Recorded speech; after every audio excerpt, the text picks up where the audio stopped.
الحمد للہ عدد خلقہ وزنۃ عرشہ ومداد کلماتہ والحمد للہ قدر الاقدار وکتب الآجال وکور اللیل علی النہار والحمد للہ علی افضالہ وواسع نعمائہ نحمدہ ونشکرہ ومن کل ذنب نستغفرہ۔ ہر قسم کی حمد، ہر قسم کی تعریف اللہ کے لیے ہے، اس کی مخلوقات کی تعداد کے برابر، عرش کے وزن کے برابر، اس کے کلمات کی سیاہی کے برابر۔ ہر قسم کی حمد اللہ کے لیے ہے جس نے تقدیریں مقرر کی، ہر چیز کی زندگی کی مدت کو لکھا، رات کو دن پر لپیٹا۔ ہر قسم کی حمد اللہ کے لیے ہے، اس کے احسانات پر اور اس کی وسیع نعمتوں پر ہم اس کی حمد بیان کرتے ہیں اور اس کا شکر ادا کرتے ہیں اور ہر قسم کے گناہوں سے اس سے بخشش طلب کرتے ہیں۔ پیاری بہنوں، آج میں آپ کے ساتھ کچھ باتیں غفلت کے بارے میں کروں گی۔ ہر انسان کو یہ شکایت ہوتی ہے کہ اس کا دل غافل ہو جاتا ہے، اس پر غفلت چھا جاتی ہے، اور ہمارے بہت سے اعمال کے درست نہ ہونے کی وجہ بھی غفلت ہے۔ ہم غافل ہو جاتے ہیں، بے پرواہ ہو جاتے ہیں، بے حس ہو جاتے ہیں۔ اللہ سبحانہ وتعالی نے بھی اس کا قرآن مجید میں ذکر کیا ہے۔ اللہ تعالیٰ فرماتے ہیں اقترب للناس حسابهم وهم فی غفلۃ معرضون۔ لوگوں کے لیے ان کے حساب کا وقت قریب آ لگا ہے اور وہ ہیں کہ غفلت میں منہ موڑے ہوئے ہیں، یعنی دین کی بات سے، موت کے بعد کے حساب کتاب سے، قبر کی زندگی سے، آخرت کے سوال و جواب سے غافل ہیں۔ اور اگر دیکھا جائے تو ہماری عام طور پر جو فکر ہے، پریشانی ہے، سوچیں ہیں، ہم میں غم میں، وہ کیا ہوتا ہے؟ آخرت پر نہیں ہوتی، حساب کتاب کا نہیں ہوتا، بلکہ ہماری فکر دنیا کے مسائل ہوتے ہیں، جبکہ دنیا عارضی ہے اور آخرت ہمیشہ کے لیے ہے۔ وہاں جا کر کسی کو بھی واپس نہیں آنا۔ دنیا میں کوئی کام خراب بھی ہو گیا تو دوبارہ درست کر سکتے ہیں، کوئی فیل ہو جائے تو دوبارہ ایگزام دے سکتا ہے، کچھ ٹوٹ جائے تو نیا خریدا جا سکتا ہے، کہیں سے جانا پڑ جائے تو کوئی نیا ٹھکانہ مل جاتا ہے۔ لیکن آخرت، ایک دفعہ کو مر کے قبر میں چلا گیا تو اس سے باہر نہیں نکل سکتا، پھر آگے ہی آگے کی منزلیں ہیں، دنیا میں واپسی نہیں۔ اس لیے انسان عقل مند وہی ہے جو اپنی آخرت کے بارے میں دنیا سے بڑھ کر سوچے، دنیا کے بارے میں بھی فکر کرے، کیونکہ یہاں بھی رہنا ظاہر ہے، عزت سے رہنا چاہیے، لیکن زیادہ دنیا کے غم نہ لگائے، زیادہ بڑا غم اور فکر اس کی آخرت ہونی چاہیے۔ اللہ سبحانہ وتعالیٰ قیامت کے دن غافل لوگوں کو فرمائیں گے وَجَاءَتْ كُلُّ نَفْسٍ مَعَهَا سَائِقٌ وَشَهِيدٌ لَقَدْ كُنْتَ فِي غَفْلَةٍ مِّنْ هَذَا فَكَشَفْنَا عَنْكَ غِطَاءَكَ فَبَصَرُكَ الْيَوْمَ حَدِيدٌ۔ اس دن ہر شخص اس حال میں آئے گا کہ اس کے ساتھ ایک ہانکنے والا اور ایک گواہی دینے والا فرشتہ ہوگا، یعنی اس کو میدان حشر کی طرف لے جا رہا ہوگا، تو اس سے کہا جائے گا بلا شبہ تو اس دن سے غافل رہا، آج کے دن کے بارے میں تم نے نہیں سوچا، آج ہم نے تیری آنکھوں سے پردہ اٹھا دیا ہے اور آج تیری نگاہ خوب تیز ہے، اب یہ سب کچھ تم دیکھ رہے ہو جس کے بارے میں تم کبھی سوچتے بھی نہیں تھے۔ اس لیے پیاری بہنوں، ہمارے لیے فائدے کی بات یہ ہے کہ ہم اپنے انجام سے کبھی غافل نہ ہوں، اس کو نہ بھولیں، اس کے بارے میں سوچتے رہیں، فکر کرتے رہیں۔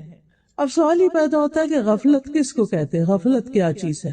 غفلت کہتے ہیں کسی چیز کو بھول جانا، توجہ نہ دینا، لاپرواہی برتنا، انسان کے ذہن سے کسی چیز کا غائب ہو جانا، یہ غفلت ہوتی ہے۔ جب ہم آخرت کے بارے میں نہیں سوچتے تو اس کا کیا مطلب ہے کہ وہ ہمارے ذہن سے نکلی ہوئی ہے، اور جب ہم کسی چیز کو امپورٹنس نہیں دیتے اور اس سے منہ موڑ لیتے ہیں تو یہ بھی ایک غفلت ہوتی ہے، یعنی کہ وہ ہمارے نزدیک اہم ہی کوئی نہیں ہے تو اس کے بارے میں کیا سوچنا۔ لیکن آخرت تو ایسی نہیں ہے نا، وہ تو بڑی اہم ہے، بہت امپورٹنٹ ہے، اس کے بارے میں تو سوچنا ہی سوچنا ہے۔ یاد رکھیے غفلت کی دو قسمیں ہوتی ہیں، ایک ہے پسندیدہ غفلت اور ایک ہے ناپسندیدہ غفلت، محمود غفلت، مذموم غفلت۔ محمود غفلت یہ ہے، پسندیدہ یہ ہے کہ انسان اپنی ذات کے حقوق اور دنیا سے اپنا حصہ لینے سے غافل ہو، اس کو اتنی امپورٹنس نہ دے، جو اس پر ظلم کرے اس سے درگزر کر جائے۔ اگر انسان دیکھ بھی رہا ہے کہ کوئی اس کا حق مار رہا ہے یا کوئی اس کے ساتھ فیئر نہیں، تو اس بات کو ایشو نہ بنائے، اگنور کر دے جیسے اس کو پتہ ہی نہ ہو۔ بعض لوگ ایسے ہوتا ہے نا کہ آپ کو دھوکہ دے رہے ہوتے ہیں، آپ سے غلط بیانی کر رہے ہوتے ہیں اور آپ کو پتہ چل جاتا ہے، بعض اوقات آپ کے اپنے ہی بچے، تو آپ ہر وقت تو نہیں ہے نا کہ مجھے پتا ہے تم مجھے دھوکہ دے رہے ہو، مجھے پتا ہے تم میرے ساتھ یہ کر رہے ہو، نہیں کوئی بات نہیں، کرنے دو ان کو، مجھے پتا تو ہے ہی میں اس کا کوئی سدباب کرتی ہوں، ان کی کوئی اصلاح کرتی ہوں۔ تو انسان اس چیز سے تغافل برتے، تغافل عارفانہ ہوتا ہے نا، یعنی ایک چیز کو جانتے بوجھتے ہوئے بھی اگنور کر دینا۔ پھر اسی طرح دنیا کی زینت، رونق اور ٹو مچ دنیا حاصل کرنے سے غفلت برتے، یعنی اس کی طرف زیادہ توجہ نہ کرے۔ ناپسندیدہ غفلت کیا ہے کہ انسان اللہ کے حق سے غافل ہو، اس کی طرف توجہ نہ کرے، اس کو امپورٹنس نہ دے، اللہ کے ذکر سے غافل ہو، اللہ تعالیٰ کے احکامات سے غافل ہو، پتہ ہی نہ ہو کہ اللہ تعالیٰ نے اس دنیا میں رہنے کے لیے ہمیں کیا کیا حکم دیا ہے، اللہ تعالیٰ کے احکامات اور جن چیزوں سے اللہ تعالیٰ نے منع کیا ہے ان سے غافل ہو، آخرت سے غافل ہو۔ مجھے ایسے لگ رہا ہے کچھ لوگ یہاں بیٹھ کے بھی غافل ہوئے بیٹھے ہیں، ان کی توجہ وہ لوگوں کی طرف ہے، آنے جانے والوں کی طرف، تو یہ اصل کام سے غفلت ہے نا۔ پھر کیا یہ پسندیدہ؟ کیا آپ جس کام کے لیے آئے ہیں وہ چھوڑ کر وہ کرنے بیٹھے؟ شاید ان لوگوں کو آپ نے پہلی دفعہ دیکھا ہے، اس لیے آپ ان کو پہچاننے کی کوشش کر رہی ہیں۔ ایک ادھر سی بات ہے، ہم سب کی ویکنس ہے، ہم بہت جلدی ڈسٹریکٹ ہو جاتے ہیں، کوئی کام کر رہے ہوتے ہیں ادھر سے دھیان ہٹا کے کچھ اور دیکھنے لگے۔ خواتین کو خاص طور پہ سارے گھر کا خیال رکھنا ہو تو وہ جہاں بھی بیٹھتی ہیں، وہ گاڑی میں بیٹھتی ہیں تو ہسبینڈ کیسی ڈرائیونگ کر رہے ہیں اس کا خیال رکھ رہی ہوتی ہیں، وہ غافل ہو کہ نہ ہو، ہم غافل نہیں ہونے دیتے اپنے آپ کو۔ گھر میں بھی ہو تو اسی طرح ہر چیز پر نظر ہے، فلاں کیا کر رہا ہے، فلاں کیا کر رہا ہے، یہاں کیا ہو رہا ہے، وہاں کیا ہو رہا ہے۔ پھر وہ جب مسجد آتے تو پھر وہاں بھی ایسے ہی ہوتا ہے، ادھر سے کون آ رہا ہے اور ادھر کون بیٹھ رہا ہے اور ادھر کیا ہو رہا ہے۔ تو تھوڑی دیر کے لیے اس کو چھوڑ دیں، جو میں بات کر رہی ہوں اس کی طرف توجہ دے تاکہ یہاں سے کچھ لے کے اٹھیں۔ میں بھی دور سے آئی ہوں، آپ بھی پتہ نہیں کہاں کہاں سے آئے ہیں اپنے کام کاج چھوڑ کے، تو کچھ فائدہ اٹھائیں۔ تو بات میں یہ کر رہی تھی کہ ناپسندیدہ غفلت یہ ہے کہ انسان اللہ کے حق سے غافل ہو جائے، اپنی عبادات سے غافل ہو، اللہ کے ذکر سے غافل ہو، اللہ کے احکامات سے غافل ہو، ان چیزوں سے غافل ہو جن کا اللہ نے حکم دیا، ان چیزوں سے غافل ہو جن سے اللہ نے روکا ہے، اپنی آخرت اور اپنی انجام سے غافل ہو، یہ ناپسندیدہ چیز ہے۔ ابن الجوزی کہتے ہیں کہ لوگوں میں سب سے زیادہ مصیبت زدہ شخص وہ ہے جو اللہ سے غافل ہے، اللہ اور ان کے بیچ میں حجاب ہے، اور اس سے بھی زیادہ وہ کہ جس کو یہ پتہ ہی نہیں کہ وہ غفلت میں ہے۔ ایک تو ہے نا غفلت میں ہونا برا، اور ایک یہ کہ یہ پتہ ہی نہ ہونا کہ میں غفلت میں مبتلا ہوں، اس کا بھی احساس نہ ہونا۔ اس بات سے غافل ہونے والا کہ اس کو یہ پتہ ہی نہ ہو کہ مجھے اپنا ایمان مضبوط کرنے کی ضرورت ہے، میری کمزوریوں کی وجہ کیا ہے، مجھے اللہ تعالیٰ سے اور زیادہ تعلق مضبوط کرنے کی ضرورت ہے، مجھے اللہ تعالیٰ کے آگے اور عاجزی کرنے کی ضرورت ہے، مجھے اللہ تعالیٰ کی اور زیادہ تعظیم اور عظمت بیان کرنے اور محسوس کرنے کی ضرورت ہے۔ اس بات سے غافل ہونا کہ مجھے اپنی عبادات کو صحیح طور پر ادا کرنے کے طریقے معلوم ہونے چاہیے۔ اور سب سے ناپسندیدہ غفلت یہ ہے کہ انسان کا دل منافقت میں مبتلا ہو اور اس کو پتہ ہی نہ ہو کہ وہ منافق، یعنی ہمارے دل کے اندر سچا ایمان ہی نہ ہو، نفاق پیدا ہو گیا ہو کہ دل میں شکوک و شبہات ہیں، خواہشات ہیں، کوئی اللہ کا ذکر نہیں، اللہ کی یاد نہیں، اللہ کی طرف توجہ نہیں، اور انسان کو احساس بھی نہ ہو کہ وہ کسی مصیبت میں مبتلا ہے۔ اچھا کیسے پتا چلے؟ ہم سب اپنے آپ کا جائزہ لیں، اپنے آپ کو پہچانیں کہ کیا ہمارے اندر تو کوئی غفلت کی قسم نہیں۔ تو اس کے کچھ انڈیکیٹرز ہیں، ان میں سے ایک انڈیکیٹر یہ ہے کہ اطاعت کے کاموں میں سستی آنے لگے، جو ہمارے اوپر ذمہ داریاں موجود ہیں، جو کام ہم نے کرنے ہیں ان کی طرف توجہ ہی نہ ہو، اور ادھر ادھر کبھی کوئی ویڈیو لگا کے بیٹھ گیا، کبھی ٹی وی لگا لیا، کبھی سیر کو نکل گئے، کبھی کچھ کھا پی لیا، کبھی کچھ کبھی کچھ، یعنی انسان اپنے آپ کو بہلاتا رہے اور کرنے کا کام نہ کرے، اس سے غفلت برتے۔ مثلا نماز سے غفلت، ذکر سے غفلت، صدقہ خیرات کی طرف توجہ کا نہ ہونا، قرآن مجید میں اللہ تعالیٰ فرماتے ہیں ان المنافقین یخادعون اللہ وہو خادعهم وَإِذَا قَامُوا إِلَى الصَّلَاةِ قَامُوا كُسَالَىٰ يُرَاءُونَ النَّاسَ وَلَا يَذْكُرُونَ اللَّهَ إِلَّا قَلِيلًا۔ بے شک منافق لوگ اللہ سے دھوکہ بازی کر رہے ہیں حالانکہ وہ انہیں دھوکہ دینے والا ہے، اور جب وہ نماز کے لیے کھڑے ہوتے ہیں تو سست ہو کر کھڑے ہوتے ہیں، یعنی ان کی کوئی دلچسپی نہیں ہوتی نماز میں، لوگوں کو دکھاوا کرتے ہیں، بس نام لگانے کو پڑھتے ہیں کہ ہم نے پڑھ لی، اور اللہ کو یاد نہیں کرتے مگر بہت کام، اللہ کو یاد نہیں کرتے۔ تو یہ ہے غفلت کی علامتیں کہ جب اللہ کا ذکر بھولا ہوا ہو، باتیں بہت زیادہ کریں ہم، اور نماز کی طرف کوئی توجہ نہ، آخری وقت میں جا کے نماز پڑھے، سارے دنیا کے کام پہلے اور نماز آخر میں، تو یہ غفلت کی علامت ہے۔ دوسری علامت گناہوں کو حقیر سمجھنا، یعنی بڑے بڑے بلنڈر بچ کے کہنا کوئی بات نہیں، پھر کیا وہ سارے ایسے کرتے ہیں، فلاں بھی تو کرتا ہے، فلاں بھی کرتا ہے۔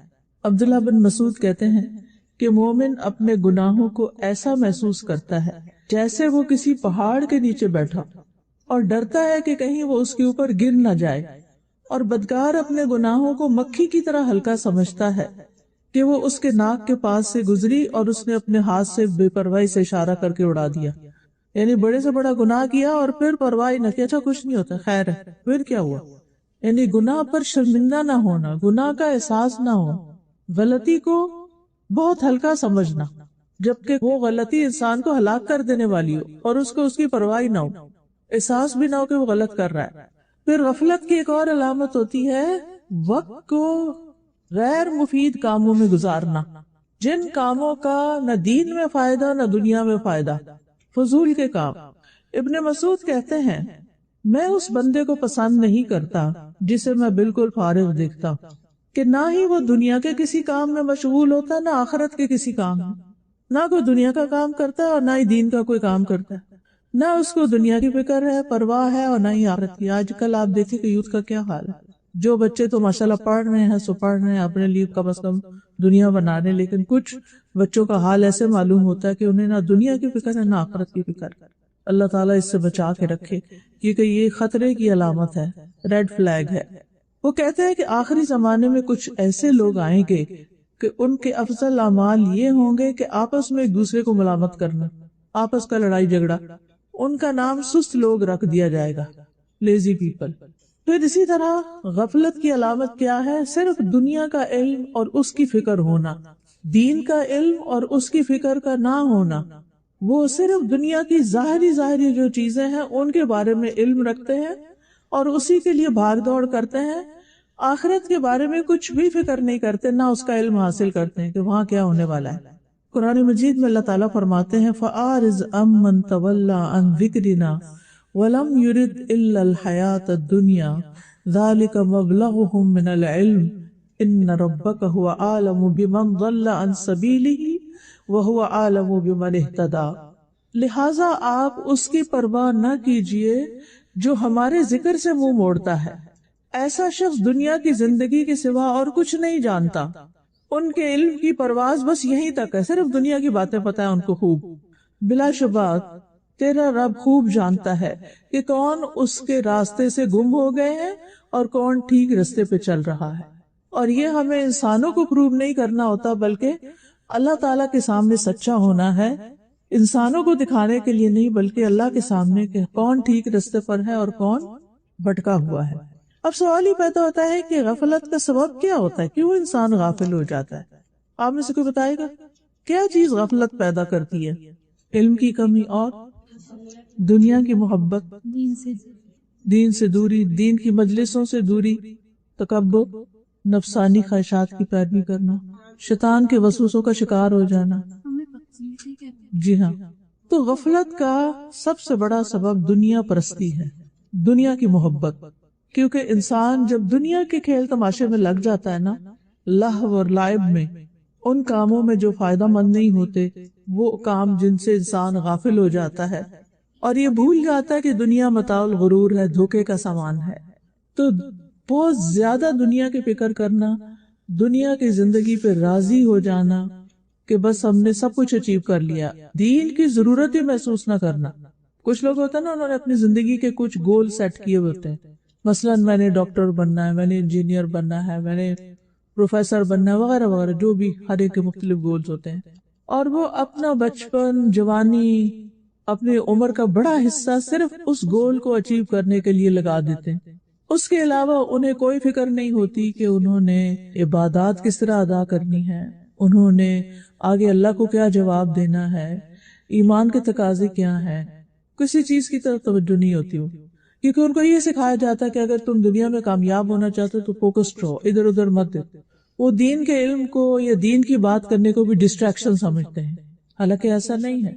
دین کا علم تو ہمارے لیے کھانے پینے کی طرح ضروری ہے، تاکہ ہمارے ایمان کے درخت کو پانی ملتا رہے، غذا ملتی رہے، اور روز ہی مضبوط ہوتا رہے تاکہ پھل پھول لا سکے اور کبھی نہ مرجھائے، کبھی ہم اس راستے سے نہ ہٹیں۔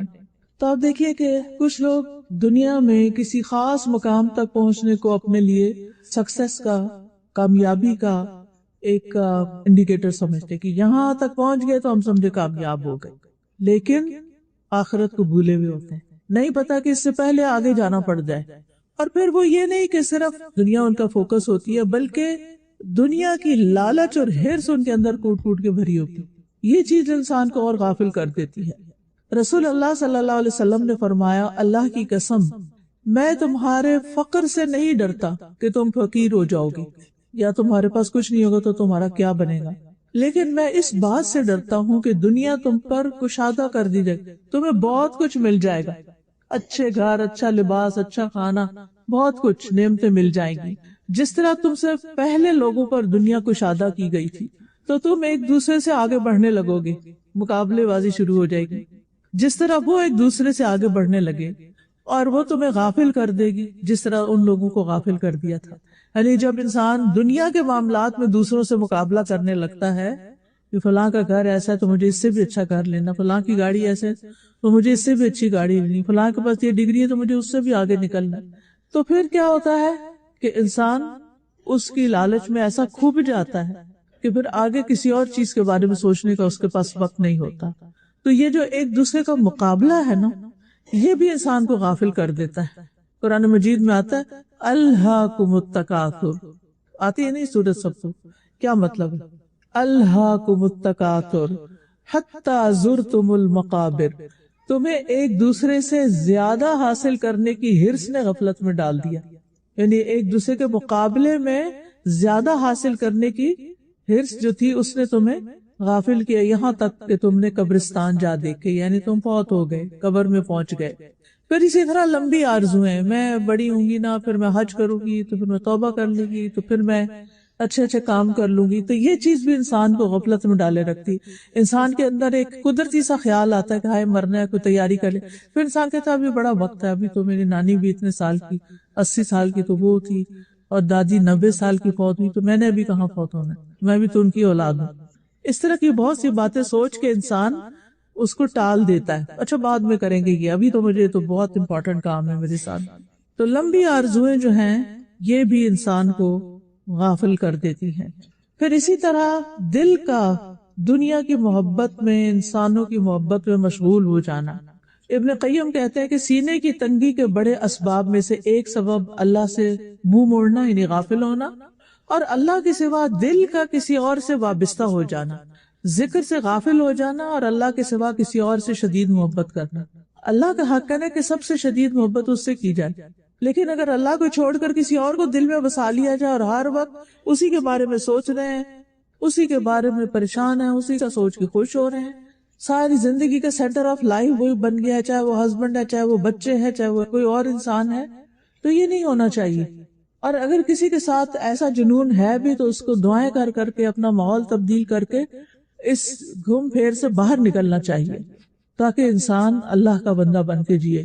پھر اسی طرح آپ دیکھیے کہ غفلت کا ایک بڑا سبب قرآن سے روگردانی، قرآن کا نہ پڑھنا، نہ سمجھنا، کیونکہ قرآن ہی تو ہمیں بتاتا ہے کہ ہمارے ساتھ آئندہ کیا ہونے والا ہے، اور اگر انسان قرآن ہی نہیں پڑھتا تو پھر اس کو کیا چیز جگائے گی۔ پھر اسی طرح ذکر کی مجلسوں سے دوری، مسجد نہیں جانا، حلقہ میں نہیں جانا، کلاس میں نہیں جانا، تو غفلت بڑھتی چلی جائے گی۔ جو ہی آپ مجلس میں جائیں گے، جیسے آج یہاں آئے ہیں، کوئی باتیں سنیں گے یا جمعے کا خطبہ سنیں گے، تو کیا ہوگا؟ بھولی ہوئی باتیں یاد آ جائیں گی۔ ہمیں پتہ ہوتی ہے جو میں آپ کو باتیں بتا رہی ہوں، کوئی نئی تھوڑی ہے، صرف ایک یاد دہانی ہے نا، کیونکہ اللہ تعالیٰ کا حکم ہے فذکر فإن الذکر تنفع المؤمنین، آپ نصیحت کیجئے، یاد دہانی کرائیے، کیونکہ یاد دہانی مومنوں کو فائدہ دیتی۔ انہیں بھولا ہوا سبق یاد آتا، اوہ اچھا یہ تو میں کیا کرتی تھی پہلے، اب میں کیوں چھوڑ بیٹھی، اور انسان پھر تھوڑا اوپر والی سیڑھی پہ چڑھ جاتا ہے۔ تو مجالس ذکر کی بجائے، مجالس ملائکہ کی بجائے مجالس لغو اور مجالس غفلت میں شریک ہونا، چاہے وہ ہم اپنے گھر کے اندر ہی وہ مجلس کیوں نہ جمائے ہوئے ہوں، جہاں اللہ کا کوئی ذکر نہ ہو، کوئی بات نہ ہو، صرف دنیا دنیا دنیا۔ پھر گناہوں کی کثرت، یہ بھی انسان کو غافل کر دیتی، دل سیاہ ہو جاتے ہیں۔ پھر خواہشات کی پیروی، پھر روزمرہ کی چیزوں کی طرف زیادہ توجہ کا ہونا۔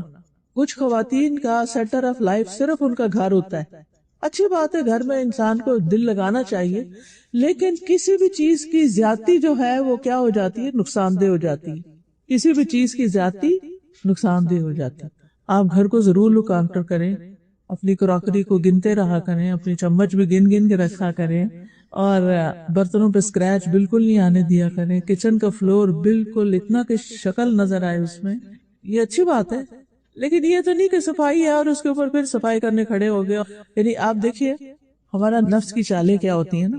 آپ کو یاد آتا وہ اچھا آج میں نے قرآن نہیں پڑھا دن میں، صبح نا وہ بچے نے بلا لیا اور جلدی سے میں چھوڑ بیٹھی تو اب میں پڑھ لیتی، پھر آپ سوچے اچھا میں ذرا ایک دفعہ یہ چیزیں کر لوں نا پھر میں پڑھوں، اچھا وہ چھوڑ کے کہیں اور گئے کہ اچھا میں یہ کر لوں پھر کرتے، کیا ہوتا ہے اس دن کا قرآن ہی رہ جاتا ہے۔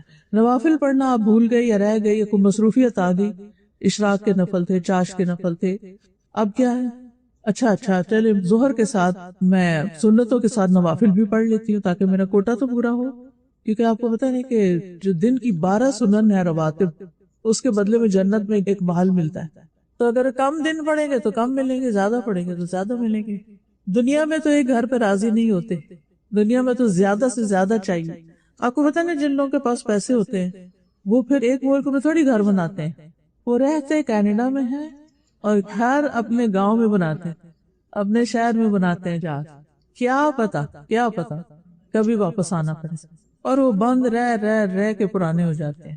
دنیا کا تو ہمیں اتنا فکر ہوتا ہے کہ امکانیات پر بھی ہم اتنا مال لگا دیتے، امکانیات کا مطلب کیا ہے، ممکن ہے کہ ہم کبھی آئیں، لیکن آخرت کا گھر یقینی ہے کہ وہاں جائیں گے، اس کی فکر کوئی نہیں۔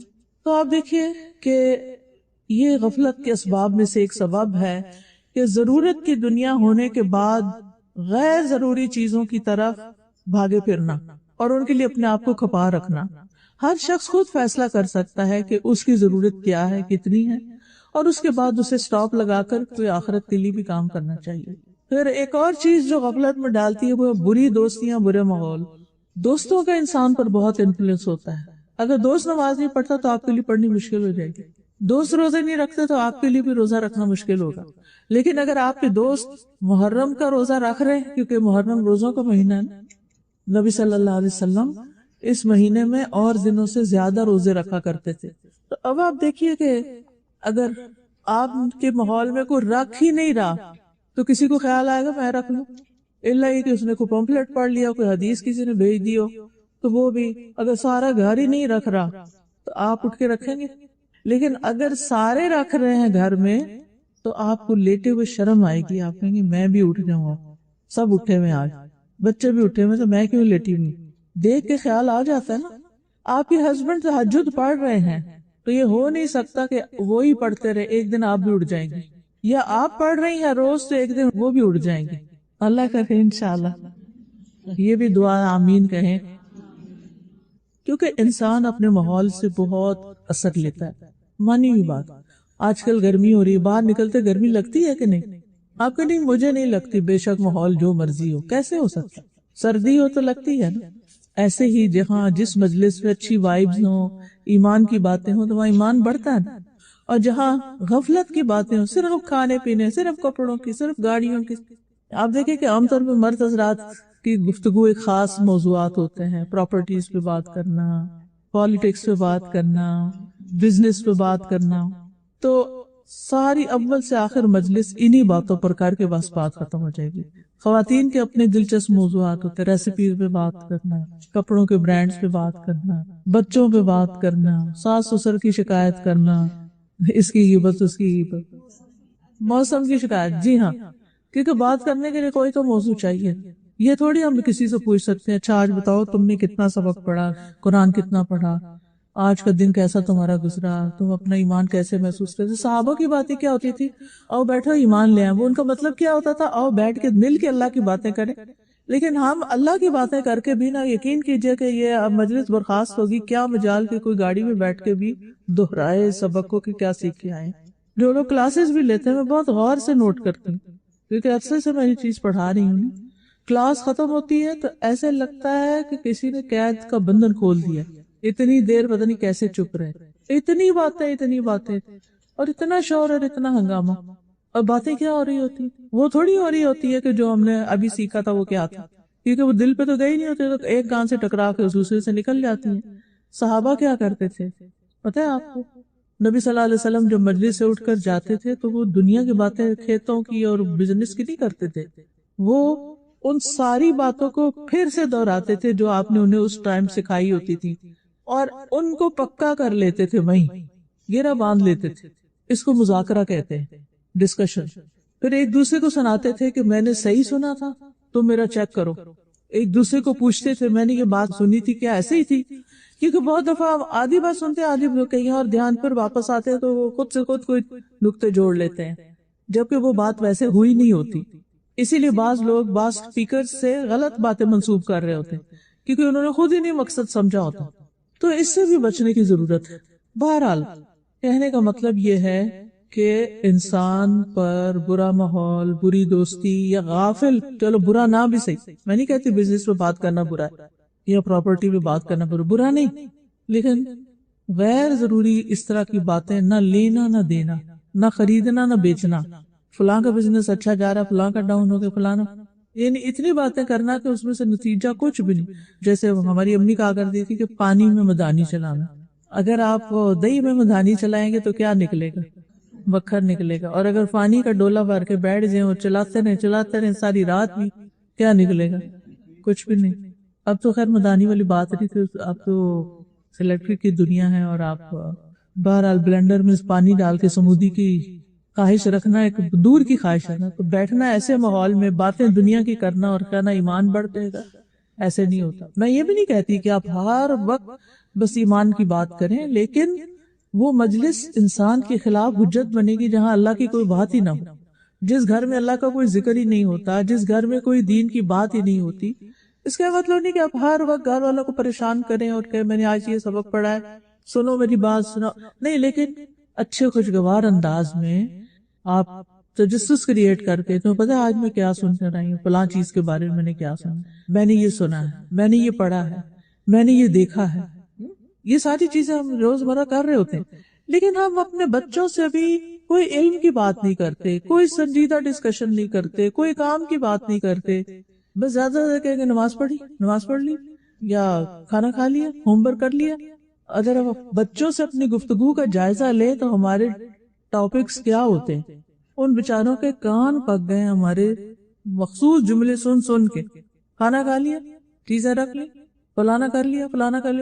اس کے بعد آگے کیسے تھے وہ ماں باپ یا گھر میں نانی دادی ہوتی تھی جو بچوں کے ساتھ ان کو کہانیاں سناتے، ان کو مزے مزے کے لطیفے سناتے، پہیلیاں بجواتے. آپ میں سے بچپن میں کس کس نے پہیلیاں بوجھنے کا کھیل کھیلا ہوا؟ اچھا ماشاءاللہ.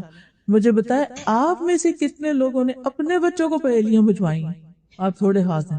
دیکھا نا، ایسی چیزیں جو نا یہ ایک مفید ایکٹیویٹی ہوتی ہے. اس سے کیا فائدہ ہوتا ہے؟ غور و فکر، اچھا یہ، اچھا وہ، کتنا دماغ بچے کا چلتا ہے.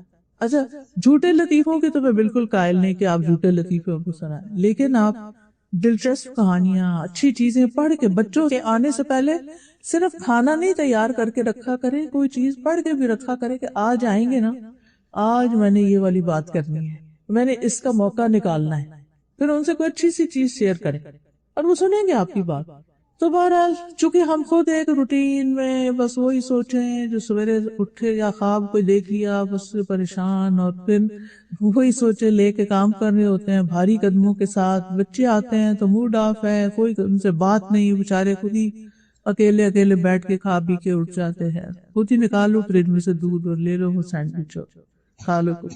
تو پھر ایسی تربیت کیسی ہوگی نا؟ تو ہمیں گھر میں ماحول بنانا ہے، سمجھ آئی؟ اور ماں جو ہے نا اس سے روشنی ہوتی ہے گھر میں، وہ ماحول بناتی۔ آپ جب اسمائل کرتی ہیں سارا گھر اسمائل کرتا ہے، اور آپ کا جب موڈ آف ہوتا ہے تو پھر گھر میں مزہ نہیں آتا۔ تو اس سے بچنا ہے، کتنا بھی کام کرنا پڑے وَلِرَبِّكَ فَاصْبِرْ، اللہ کی خاطر کریں اور صبر کریں اور اپنی تھکاوٹ کا اظہار ہر وقت نہ کریں۔ اور پھر گھر کے علاوہ اپنے دوستوں کا بھی انتخاب صحیح کریں، ایسے دوستوں سے فاصلہ رکھیں کہ جو آپ کو بہت غافل کرتے ہیں، فضول کی باتیں کرتے ہیں اور غفلت میں پڑے ہیں اور آپ کو بھی ڈال دیں۔ اچھا، اب اس کے نقصان بھی ہیں غفلت میں پڑنے کے۔ جب انسان ایک کانشیس لائف نہیں گزارتا، تقوی والی لائف نہیں گزارتا، تو پھر اس کے نقصان بھی ہوتے۔ سب سے پہلی بات یہ کہ انسان کا دل تنگ پڑتا ہے، زندگی تنگ ہو جاتی ہے، انسان بے حصہ ہو جاتا ہے، اس کی زندگی میں کوئی مزہ نہیں رہتا۔ آپ دیکھیں نا کہ جب آپ ایسی بات کرتے ہیں کہ جس میں کوئی سسپینس ہوتا ہے تو سارے گھر والے کی آنکھیں کھل جاتی ہیں اور گیس کرنے لگتے ہیں۔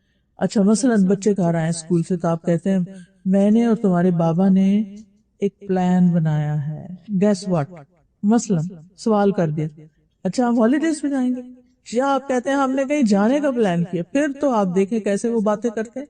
اکثر میں کہتی ہوں باتیں نہیں کرتے بچے، کیونکہ ہمیں باتیں کرنی نہیں آتی، ہم ان کا دماغ نہیں جگاتے، خود سوئے میں ان کو سلائے رکھتے۔ تو آپ ان سے ایسے سوال کریں کہ جس کے بارے میں ان کی دلچسپی بھی ہو اور پھر وہ آپ کی ڈسکشن میں حصہ بھی لے، ورنہ کیا ہے کہ آپ کا دل بھی اداس رہے گا، بچوں کا بھی، کوئی آپس کی بانڈنگ نہیں، کوئی گھر میں مزہ نہیں، کوئی کچھ بھی نہیں، تو زندگی تنگ ہو جاتی ہے۔ مینٹل ہیلتھ ایشوز کتنے زیادہ ہوتے جا رہے ہیں، کیا وجہ ہے؟ کیونکہ اکثر لوگ تنہائی کا شکار ہیں۔ کچھ لوگ لوگوں میں رہتے ہوئے بھی تنہا ہیں، کیوں؟ کسی سے بنتی نہیں، کسی کے ساتھ بات ہی نہیں کر پاتے، نہ ہسبینڈ سے بنتی ہے، نہ بچوں سے بنتی ہے، نہ دوستوں سے بنتی ہے، بس پھر اپنی دنیا میں ہے، مجھے نہیں کسی سے ملنا، میرے گھر کوئی نہ آئے، میں نہیں یہ کال اٹینڈ کر رہی۔ یہ کس چیز کی علامت ہے؟ خوشحال زندگی کی نہیں، یہ تو ہیلدی لائف نہیں ہے۔ وجہ کیا ہے؟ وجہ غفلت، کچھ ہے نہیں کرنے کو، کوئی پرپز نہیں لائف میں، پھر انسان سوچنے سمجھنے کی صلاحیت سے محروم ہو جاتا ہے، دماغ کام کرنا چھوڑ دیتا ہے۔ ایک اور نقصان یہ کہ شیطان انسان پہ مسلط ہو جاتا ہے، ایسے شخص کی عبادات میں بھی کوئی لطف نہیں ہوتا، قبول بھی نہیں ہوتی، دعائیں قبول نہیں ہوتی، کیونکہ وہ غفلت سے کر رہا ہوتا ہے، دھیان کہیں اور ہوتا ہے۔ رسول اللہ صلی اللہ علیہ وسلم نے فرمایا اللہ سے قبولیت کے یقین کے ساتھ دعا مانگو کہ میں کر رہا ہوں، اللہ ضرور سنے گا۔ وہ جیسے لوگ بارش کے لیے نکل رہے تھے نا دعا کرنے، تو ایک شخص نے اس میں سے چھتری اٹھا لی، کہا کہ یہ کیا، ابھی تو بارش ہی نہیں، تم چھتری لے کے جو؟ اس نے کہا کہ مجھے اتنا یقین ہے کہ ہم دعا کریں گے تو بارش برسے گی، ایسا یقین ہو اللہ پر۔ فرمایا جان لو کہ بے شک اللہ غافل اور لہو و لعب میں مشغول دل کی دعا قبول نہیں کرتا، یعنی جس کا دھیان ہی نہیں ہے دعا کرنے میں، اس کی دعا نہیں قبول ہوتی۔ جب اسے کہنا دعا کرو کہ تو بہت دعائیں کی ہیں، یہ نہیں دیکھتے کہ کوالٹی کیا ہے ان دعاؤں کی۔ اور سب سے بڑا نقصان اس غفلت کا یہ ہے کہ قیامت کے دن انسان کو سخت ریگریٹس ہوں گے کہ میں کیوں سوئے ہوئے زندگی بسر کر کے آیا، کیوں میں نے آنکھیں بند کی ہوئی تھی۔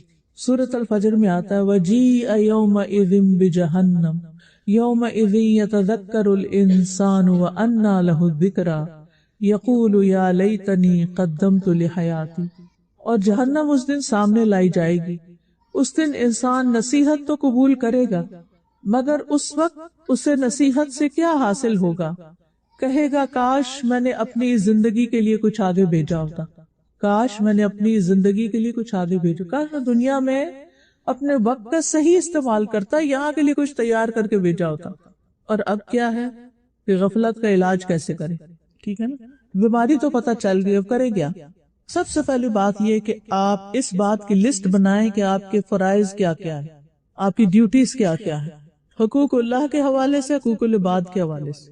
کیونکہ کچھ لوگ ایسے ہوتے ہیں کہ وہ کہیں پر بھی ہوں اپنے فرائض کو نہیں بھولتے، اپنی ذمہ داریاں پوری کرتے ہیں۔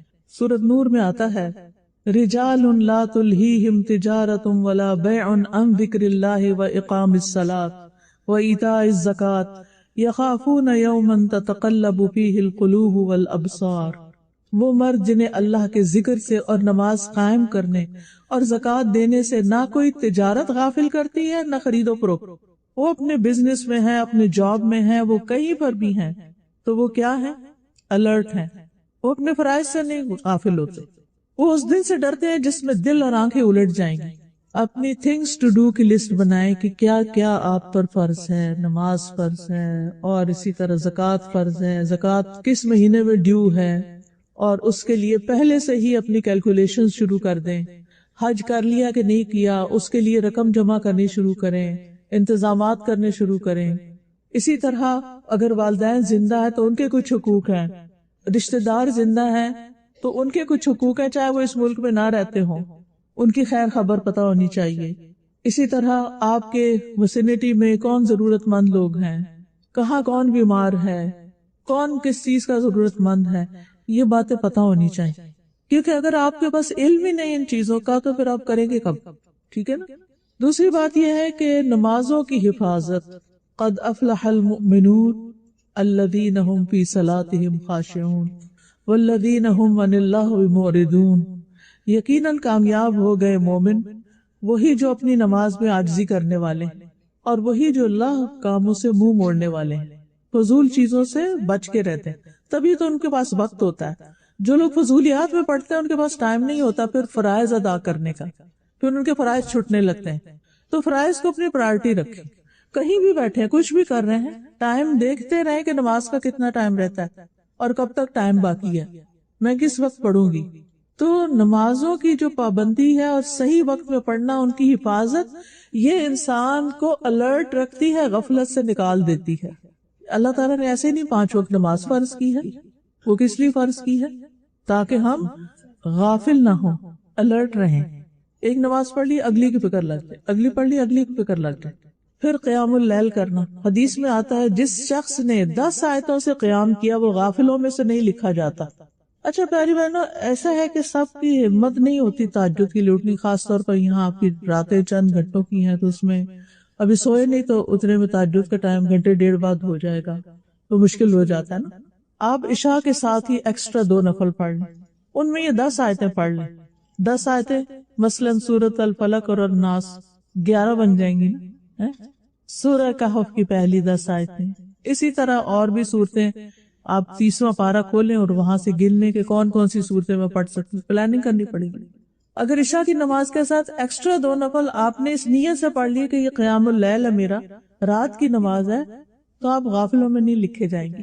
پھر ایک اور طریقہ ہے، غیر اہم کاموں، ناٹ امپورٹنٹ، ان کو چھوڑ کر امپورٹنٹ کاموں کو پہلے کرنا، پرائرٹی پر کرنا. نبی صلی اللہ علیہ وسلم نے فرمایا اپنے وقت کے بعد 60 سال بعد ایسے جانشین پیدا ہوں گے جو نماز کو ضائع کریں گے، اپنی خواہشات کی پیروی کریں گے اور جہنم کے گڑھے میں جا گریں گے. نمازوں کو ضائع کرنا، نمازوں سے غافل ہونا، یہ اچھی علامت نہیں. لیکن نمازوں میں خشوع کیسے ہو سکتا ہے؟ جب انسان لغو کاموں کو چھوڑتا ہے. والذین هم عن اللغو معرضون. اور اگر لغو، فضول، بیکار چیزوں سے گزر ہو بھی تو مروا کراما، باعزت طریقے سے گزر جاتے، ان کے اندر الجھتے نہیں ہیں. نبی صلی اللہ علیہ وسلم نے فرمایا من حسن اسلام المرء ترکہ ما لا یعنیہ. انسان کے اسلام کا حسن یہ ہے کہ لا یعنی، فضول، بیکار باتوں میں نہ پڑے. جو باتیں اس کا وہ کچھ کر ہی نہیں سکتا ان چیزوں میں وقت ضائع نہ کرے. رسول اللہ صلی اللہ علیہ وسلم نے فرمایا ایک نماز کے بعد دوسری نماز کے ان دونوں کے درمیان کوئی لغو باتیں نہ ہو، علیین میں اندراج کا باعث ہے. یعنی آپ کا اعمال نامہ علیین میں پہنچے گا، جس کو آپ مرنے کے بعد جب آپ کی روح علیین میں پہنچے گی تو وہ دیکھ لیں گے آپ. لیکن 2 نمازوں کے بیچ میں کیا نہیں کرنا؟ لغو. ایک اور چیز یہ کہ ایسی چیزیں جس کے بعد آپ کو پتا چلتا ہے کہ آپ کا دل بجھ گیا ہے، غافل ہو گئے، پھر اس چیز کو چھوڑ تو کہ میں نہیں آئندہ وہاں نہیں جاؤں گی، فلانا کام نہیں کروں گی کیونکہ میری دل کی حالت اچھی نہیں رہی. واپس اپنے آپ کو اوپر چڑھائیں، سیڑھی جس سے اترے ہیں، اپنا ایمان بڑھائیں اور آئندہ ایسی جگہوں سے پرہیز کریں. ٹھیک ہے نا.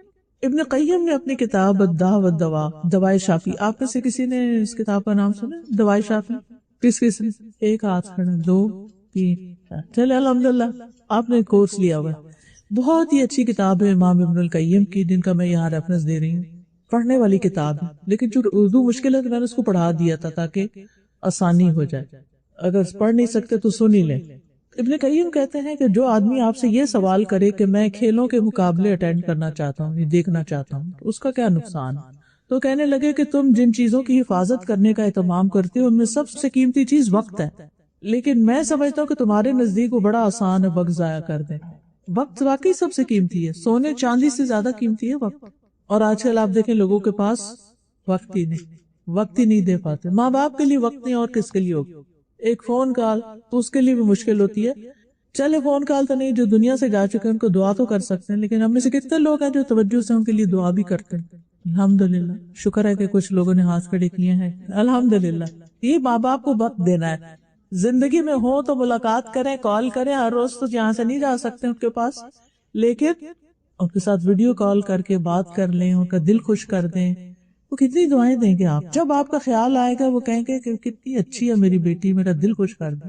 ماں باپ کو آپ کا مال نہیں چاہیے ہوتا، ماں باپ کو آپ کی اور چیزوں سے نہیں دلچسپ، ماں باپ کو آپ کی توجہ اور محبت اور دعا اور پیار اور وہ چیزیں چاہیے ہوتی ہیں۔ زندہ ہو تو گفٹ بھی دیں ان کو، اور اگر دنیا سے چلے گئے ہیں تو ان کی طرف سے صدقہ بھی کیا کریں، اور جب اپنا کرتے ہیں نا ساتھ ان کا بھی صدقہ کرتے ہیں ان کی طرف سے، یعنی بعض کو تو خاص ان کی طرف سے، لیکن جب بھی آپ کریں ایک نیت کر لیں، یا اللہ جو بھی میں صدقہ کرتی ہوں اس میں میرے ماں باپ کو ثواب شامل رکھ، تو یہ ان کا حق ہے نا، ٹھیک ہے نا؟ اگر آپ ان کے لیے اداس نہیں ہوتے کیونکہ آپ اپنے بچوں میں ہیں تو وہ تو آپ کے لیے اداس ہوتے ہیں، یعنی یہ بھی اتنی عجیب بات ہے نا، ماں باپ اپنے بچوں میں ان کا دل ہوتا ہے اور بچوں کا اپنے بچوں میں دل ہوتا ہے، پیچھے پلٹ کر نہیں دیکھتے ہوں۔ تو جب آپ کا دل اپنے بچوں میں ہو نا تو سوچا کریں کہ میرے ماں باپ کو بھی مجھ میں ایسے ہی ہے، یعنی ہم بعضوں کا مڈل ایج میں آ جاتے ہیں نا جہاں ہمارے بچے ہوتے ہیں اور ادھر سے ماں باپ بھی زندہ ہوتے ہیں، دو طرف رشتے اللہ نے قائم رکھے ہوتے ہیں، تو یہ وقت بڑے امتحان کا ہوتا ہے، ایک طرف بچے کھینچتے ایک طرف ماں باپ کھینچتے ہیں، تو ہمارا رجحان کس طرف ہوتا ہے؟ بچوں کی طرف، اور ہونا بھی چاہیے، ان کی ضرورت ہے، چھوٹے ہیں ابھی، لیکن اتنی توجہ اپنے بچوں کو نہ دے کہ ماں باپ ترستے رہ جائیں آپ کی شکل دیکھنے کو، آپ کی آواز سننے کو۔ اور یہ یاد رکھیں تھوڑے دن کے لیے ہوتے ہیں، ماں باپ ہمیشہ ساتھ نہیں رہتے، پھر چلے جاتے ہیں، پھر ریگریٹس رہ جاتے ہیں، وہ نہیں ہونے چاہیے۔ جن کے ماں باپ زندہ ہیں نا وہ خوب فائدہ اٹھا لیں۔ تو بہرحال وہ کہتے ہیں کہ تمہارے لیے وقت ضائع کرنا بڑا آسان کام ہے، تم کھیل کے مقابلوں کو دیکھنے میں ایک دن کے 3 گھنٹے گزارتے ہو، کیا ان گھنٹوں میں اللہ کے ذکر میں سے کچھ ہوتا ہے؟ کچھ نہیں، ہرگز نہیں۔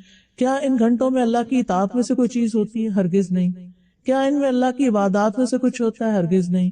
اور یہ محض اوقات کو بیکار کرنا ہے۔ چھٹیوں کا وقت آیا، تمہیں کیا معلوم چھٹیاں کیا ہیں؟ تو اے اللہ کے بندو، وقت کے ساتھ کیا کرنا چاہیے سوچ کے رکھو۔ پھر آپ دیکھیے کہ غفلت سے نکلنے کا طریقہ یہ ہے کہ دنیا کی زائد زینت سے زہد اختیار کرنا، جو چیزیں ضرورت کی نہیں خام خام میں نہیں پڑنا۔ اچھا، ہم خواتین کی عادت ہوتی ہے کہ اگر کہیں چلے گئے نا کسی محل میں، کچھ خریدے بغیر ہم لوٹ نہیں سکتے، اگر ضرورت نہیں بھی نا تو ہم کہیں گے کیا پتا کبھی کام آ جائے، یہ ہمارا جملہ ہوتا ہے، کیا پتا کبھی کام آ جائے تو لے کے رکھ لو، لے کے رکھ لو، تسلی، دل کو تسلی ہوتی۔ تو آپ دیکھیے کہ اس میں وقت کا بھی ضیاع ہوتا ہے، مال کا بھی ہوتا ہے اور جگہ کا بھی، اور پھر ایویں کہویں کسی کو بس ہم سر سے اتارتے ہیں، تو یہ چیز ٹھیک نہیں۔ جو چیزیں ابھی ضرورت نہیں نا تو یہ سوچ کے کہ مہنگی ہو جائیں گی پھر پتہ نہیں ملے گی کہ نہیں، گھر نہ بھریں، کیونکہ ٹو مینی تھنگز جو ہوتی ہیں وہ بندے کو کچھ کرنے نہیں دیتی، پھر انہی کا غلام بن کے رہ جاتا ہے بندہ۔ تو گھر کو ڈی کلٹر کریں، ڈی جنک کریں، نکال دیں چیزیں فالتو جو آپ کا خام خواہ کا وقت لے رہی ہیں۔ پھر آپ دیکھیے غفلت سے نکلنے کے لیے نیک مجالس کا، نیک لوگوں کا ساتھ۔ نبی صلی اللہ علیہ وسلم کو اللہ تعالیٰ نے حکم دیا تھا وَاصْبِرْ نَفْسَكَ مَعَ الَّذِينَ يَدْعُونَ رَبَّهُمْ بِالْغَدَاةِ وَالْعَشِيِّ يُرِيدُونَ وَجْهَهُ، اور آپ اپنے آپ کو ان لوگوں کے ساتھ روکے رکھیں جو اپنے رب کو پہلے اور پچھلے پہر پکارتے ہیں، صبح شام کے اذکار کی پابندی کرنے والے اس کا چہرہ چاہتے ہیں، اور تمہاری آنکھیں ان سے آگے نہ بڑھیں، ان کو نہیں چھوڑنا، اللہ والوں کو نہیں چھوڑنا، کہ تم دنیا کی زندگی کی زینت چاہتے ہو۔ اور اس شخص کا کہنا مت مانو جس کے دل کو ہم نے اپنی یاد سے غافل کر دیا اور وہ اپنی خواہش کے پیچھے چلا اور اس کا کام ہمیشہ حد سے بڑا ہوا ہے۔ ایسے لوگوں کی مجلس میں نہ بیٹھو، ان لوگوں کے ساتھ بیٹھو کہ جو اپنے رب کو پکارتے ہیں، یاد رکھتے ہیں، پھر موت کو یاد کرتے رہنا، یہ بھی غفلت سے نکالتا ہے۔ اور نماز میں موت کو یاد کرنا، کیونکہ اس سے نماز اچھی ہو جاتی ہے، پھر یہ سوچنا کہ شاید یہ آخری نماز ہو۔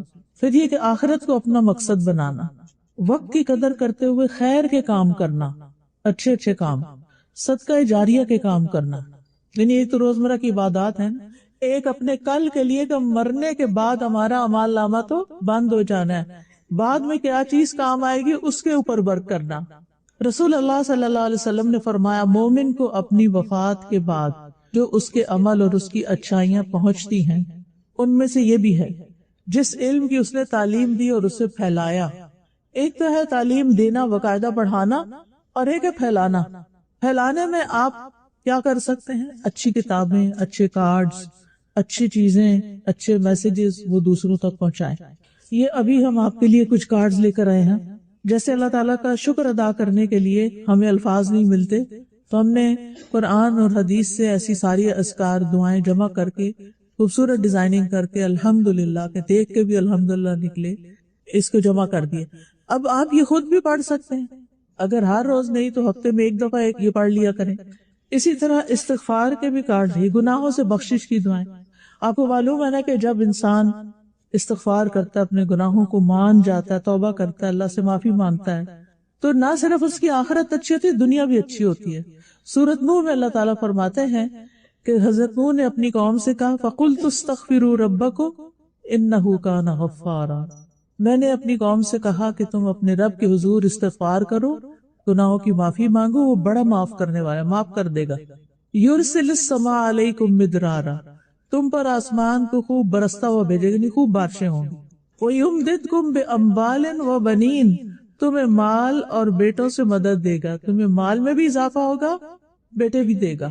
وَيَجْعَلْ لَكُمْ أَنْهَارًا، اور تمہارے لیے نہریں جاری کر دے گا، پانی کم نہیں ہوگا، کیونکہ ہر وقت تو بارش نہیں ہوتی نا، پھر بعد میں نہروں سے یا دریاؤں سے پانی آپ کے پودوں کو اور آپ کی ضرورت کا آپ کو ملتا ہے، تو اس کے لیے کیا ہے؟ استغفار۔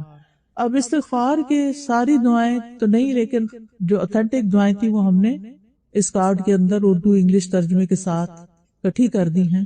جمعے کے دن کی آخری گھڑیوں میں بڑی دعائیں قبول ہوتی ہیں۔ کوئی بھی آپ کا مسئلہ ہو، کسی بھی چیز میں پریشان ہو، تو آپ لے کے یہ کارڈز بیٹھ جایا کریں اور ان کو ایک دفعہ پڑھ کے اللہ تعالیٰ سے اپنی حاجتیں رکھا کریں، تو انشاءاللہ دنیا بھی آسان ہوگی، آخرت میں۔ کیونکہ یہ جو آیتیں میں نے آپ کو بتائی قرآن کی آیتیں، میں نے اپنے پاس سے نہیں گھڑی کہ یہ اور یہ ہو جائے گا۔ کچھ لوگ تو وظیفے بنا کے بتاتے ہیں یہ کرو گے تو یہ ہو جائے گا، میں وہ والا کام نہیں کر رہی، میں آپ کو قرآن سے دلیل دے رہی کہ اللہ کا وعدہ ہے کہ یہ تمہارے مسائل اس استغفار سے حل ہوں گے۔ پھر اسی طرح حفاظت کی دعائیں ہیں، پروٹیکشن کی۔ پھر اسی طرح تسبیح، اللہ تعالیٰ کی تسبیح کرنا، اس کی انگلش ٹرانسلیشن کے ساتھ ہے، اور اس میں اللہ تعالیٰ کا حکم ہے بندوں کو، یا ایھا الذین آمنوا اذکروا اللہ ذکرا کثیرا وسبحوہ بکرۃ واصیلا، اے لوگو جو ایمان لائے ہو، ہم سب اللہ کو کثرت سے یاد کرو، زیادہ ذکر کرو، اور صبح و شام اس کی تسبیح کیا کرو۔ کون کون سی تسبیحات؟ اس میں سارے وہ ورژن دیے ہوئے ہیں اور ان کے فائدے بھی بتائے ہوئے ہیں احادیث کے ساتھ۔ پھر لا الہ الا اللہ کا یہ کارڈ ہے انگلش میں، آپ نان مسلمز کو بھی دے سکتے ہیں۔ بعض اوقات ہم پورا قرآن دینے سے گھبراتے ہیں، تو لا الہ الا اللہ اس کا ٹرانسلیشن بھی ہے، یعنی اس کا کیا مطلب ہے کہ ان کو پتا چلے کہ اللہ ایک ہے۔ اپنے بچوں کو بھی پڑھوائیں۔ اور پھر آپ دیکھیں کہ رزق میں کشادگی کی دعائیں، اور پھر رات کو قبول ہونے والی دعا، جو آنکھ کھلے تو دعا پڑھیں، بہت ہی کام کی دعا ہے، آدھی تو آپ کو آلریڈی آتی ہوگی۔ بیمار ہو جائے تو شفا کی دعائیں پڑھ کے دم کیا کریں اپنے مریضوں پر۔ پھر نماز کے بعد کے اذکار ہیں، پھر استخارے کی دعا ہے، اور کچھ اور اذکار ہیں۔ یہ کارڈز آپ اپنے لیے بھی اور اپنے دوستوں کے لیے بھی ان کو زیادہ سے زیادہ نشر کریں گے تو یہ صدقہ جاریہ بن جائے گا۔ ہم لوگوں کو اور تحفے دیتے رہتے ہیں، لیکن ان تحفوں کے ساتھ اگر آپ یہ بھی ڈال دیں تو ان کو بھی دعائیں مانگنے آ جائیں گی۔ نیک اولاد جو پیچھے چھوڑی، یہ بھی صدقہ جاریہ۔ اپنی اولاد کو نیک بنا کے جائیں، نمازی بنا کے جائیں، تاکہ کیا کریں؟ بعض لوگ کہتے ہیں نا کہ بعض اوقات ہمیں بھی ہوتا ہے کہ جلدی میں ہوتے ہیں، والدین کی دعا یاد نہیں رکھتے۔ میں سمجھتی ہوں جو بچہ نمازی ہے نا وہ تو لا محالہ دعا کرتا ہے والدین کے لیے۔ کہاں؟ رب اجعلنی مقیم الصلاۃ ومن ذریتی ربنا اغفر لی ولوالدی، ہر نماز میں والدین کی بخشش کی دعا ہو رہی ہے۔ یہ الگ بات ہے کہ ہم سوچ کے نہیں پڑھتے، ترجمہ نہیں آتا، تو اولاد کو کچھ دعائیں بھی یاد کرائیں، کچھ نماز عادی بنائیں، تاکہ آپ کی دنیا سے جانے کے بعد جانا تو ہے نا۔ کچھ لوگوں کو یہ بات پسند نہیں آتی کہ دنیا سے جانے کی بات کیجیے، لیکن یہ سب سے بڑی حقیقت ہے جس میں کوئی شک ہی نہیں۔ تو اس میں وہ ہمارے بعد ہمارے لیے دعائیں کر کے ہمارے اعمال نامے میں اضافہ کرے۔ پھر قرآن مجید کا نسخہ جو کسی کو وراثت میں ملا، یعنی آپ نے قرآن لیا، خرید کر کسی کو دیا، کسی طالب علم کو دیا، گھر میں رکھا، وہ آگے آپ کے بچوں نے پڑھنا شروع کر دیا، کسی اور نے پڑھنا شروع کر دیا، وہ بھی جب تک وہ کتاب پڑھے گا، قرآن پڑھے گا، وہ آپ کے لیے صدقہ جاریہ۔ مسجد جو اس نے تعمیر کی، چاہے پوری کرے چاہے کچھ حصہ ڈالے اس میں، مسافر خانہ جو اس نے قائم کیا، اب تو یہ اس کی ضرورت نہیں رہی، لیکن اس کی جگہ مدارس کر سکتے ہیں، یعنی جہاں دینی تعلیم دی جاتی ہے، اسلامک سکولز ہو سکتے ہیں، یا وہ صدقہ جو اس نے زندگی میں صحت کی حالت میں نکالا، ان سب کا ثواب اس کی موت کے بعد بھی اسے ملتا رہتا ہے۔ ٹھیک، تو یہ غفلت سے نکالنے والے کاموں میں سے کام۔ پھر فی سبیل اللہ مال خرچ کرنا جس سے دین کا فائدہ ہو، اللہ کی راہ میں کسی خیمے کا سایہ مہیا کرنا، اللہ کی راہ میں کوئی خادم ہبہ کر دینا، اللہ کی راہ میں کسی نر جانور پر کسی کو سوار کرنا، یعنی اپنی گاڑی میں کسی کو بٹھا کے مسجد لے جانا، درس پر لے جانا، ٹھیک ہے، مسجد تعمیر کرنا، پانی کا انتظام کرنا، درخت لگانا۔ نبی صلی اللہ علیہ وسلم نے فرمایا جس مسلمان نے کوئی پودا لگایا تو جو اس سے کھا گیا وہ اس کے لیے صدقہ، جو چوری ہو گیا وہ بھی صدقہ ہے، ہمسایوں کے بچے آ کے توڑ کے انگور لے گئے صدقہ ہے، جو درندوں نے کھایا وہ بھی صدقہ ہے، بکری اندر گھس گئی اور سارے پودے کھا گئی، جو پرندوں نے کھایا آ کے ان کو تو روک نہیں سکتے آپ، اوپر سے آتے ہیں، وہ بھی صدقہ ہے، اور جو بھی اس میں کوئی کمی کرے گا کہ چونٹیاں وغیرہ کھا جائیں وہ بھی صدقہ۔ کتنی قسمیں، آپ اپنے بیک یارڈ کو کیا کریں، اس میں کچھ نہ کچھ لگائیں، درخت لگا دیں، آپ کو نہیں ہم نے تو موو ہو جانا، ہمیں کیا فائدہ، نہیں، آپ کے لیے ثواب جاریہ ہوگا چاہے آپ نے موو ہو جانا۔ میرے بچوں کو بڑا شوق ہوتا تھا تو ہمارے گھر کے اندر اس وقت جس وقت بچے چھوٹے تھے تو لان اندر نہیں تھا، لیکن گھر کے باہر دیوار کے باہر جو جگہ تھی وہ کچی تھی، تو یہ کیا کرتے تھے وہاں بیٹھ جاتے تو کچھ نہ کچھ لگاتے رہتے تھے۔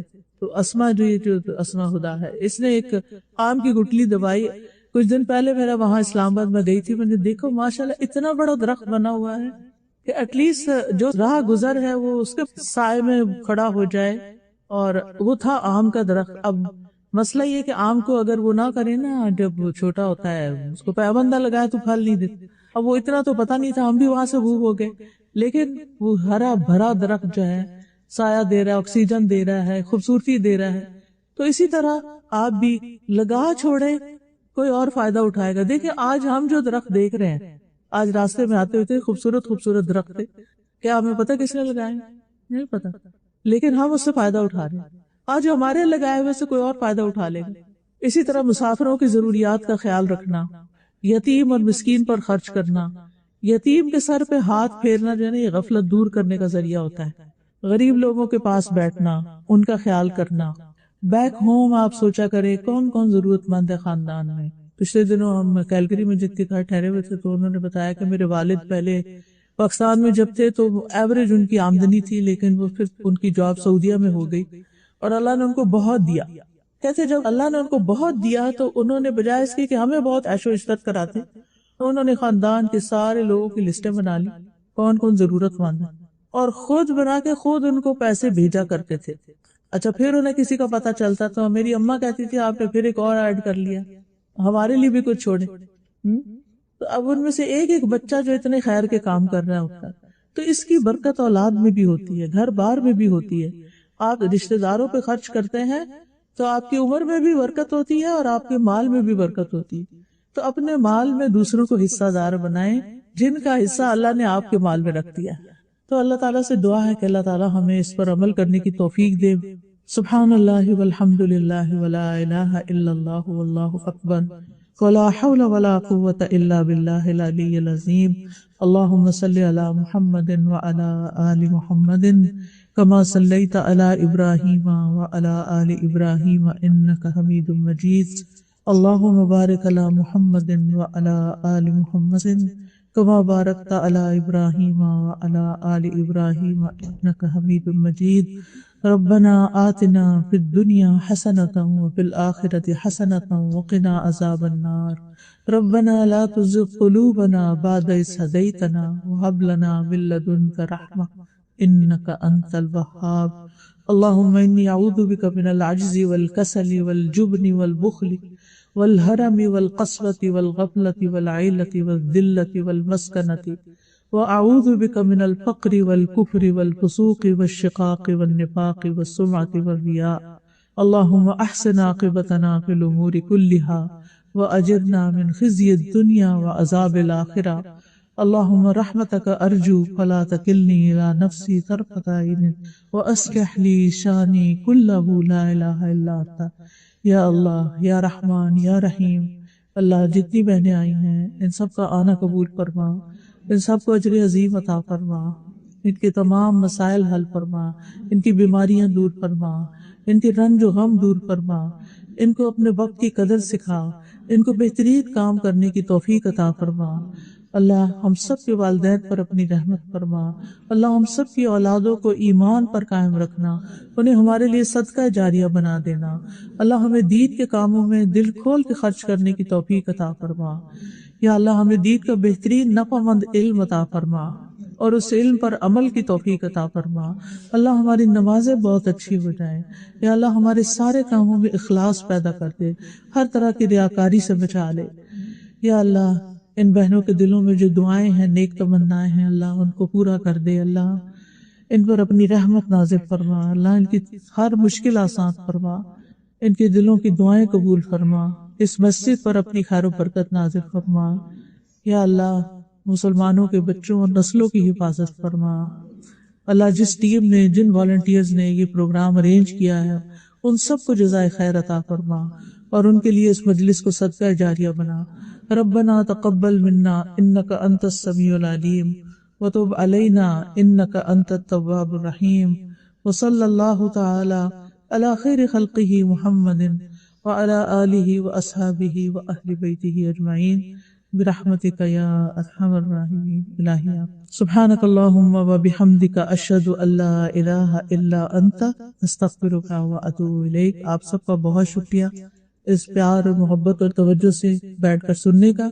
السلام علیکم ورحمۃ اللہ وبرکاتہ۔